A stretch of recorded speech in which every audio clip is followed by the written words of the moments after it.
Olá, estudantes da segunda série do ensino médio, tudo bem com vocês? Eu sou a professora Ariana e neste vídeo vamos falar sobre indicadores de desigualdades sociais.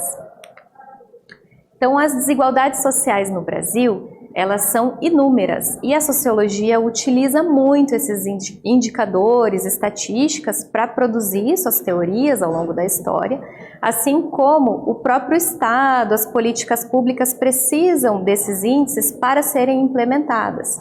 Então, nós vamos entender um pouquinho por que esses índices são tão preocupantes e importantes de serem considerados. No nosso país, o 1% mais rico concentra 28,3% da renda total, tá? E em um outro país, como o Catar, essa proporção é de 29%, ou seja, quase um terço da renda está na mão dos mais ricos. Já os 10% mais ricos no Brasil concentram 41,9% da renda total. Então, como interpretar esses índices? Veja. Pense na riqueza, né, de renda, riqueza que o país produz, gera.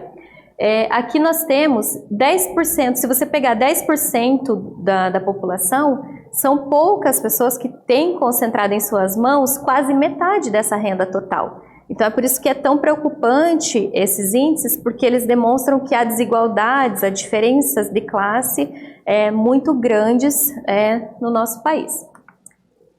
A seguir aqui a gente tem alguns dados também sobre esses indicadores, né? A concentração de renda, ela possui uma série de causas, então dentre as principais estariam os seguintes pontos.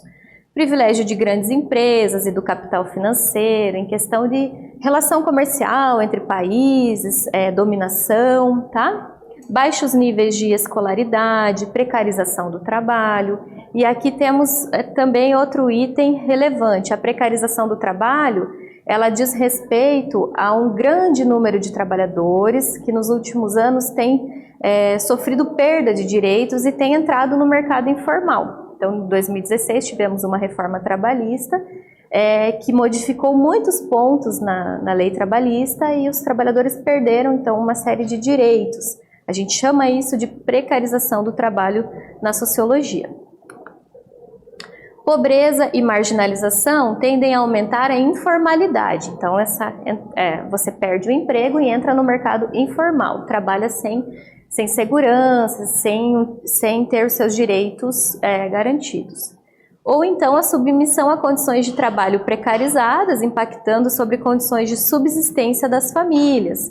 Então, a questão de moradia, alimentação, saneamento básico, é tudo muito precário em algumas, inclusive em algumas periferias, né, em bairros de classe trabalhadora. Como mensurar, então, pobreza e extrema pobreza? Então, a gente precisa dos indicadores para entender isso. No Brasil, o percentual de pessoas que vivem em situação de extrema pobreza é de 12,83%. E aqui a gente vê, nesse mapa, uma imagem assim mais ampla da distribuição do percentual de pobreza por estados. Tá? Então, em vermelho temos os estados que têm maiores percentuais de pobreza, depois em laranja, aqui, ó, vários do norte, alguns do nordeste, depois o amarelo, verde, azul claro e azul escuro. Tá? Então, embora você tenha essa diferenciação entre regiões, os percentuais de pobreza em todos os estados brasileiros são altos.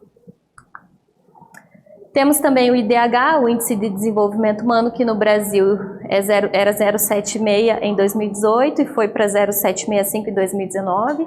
Então, não temos um dado agora recente, pós-pandemia, mas com certeza o IDH deve ter diminuído um pouco, porque ele mede saúde, acesso a condições básicas, direitos básicos, tá? De vida, expectativa de vida, emprego, renda, tá?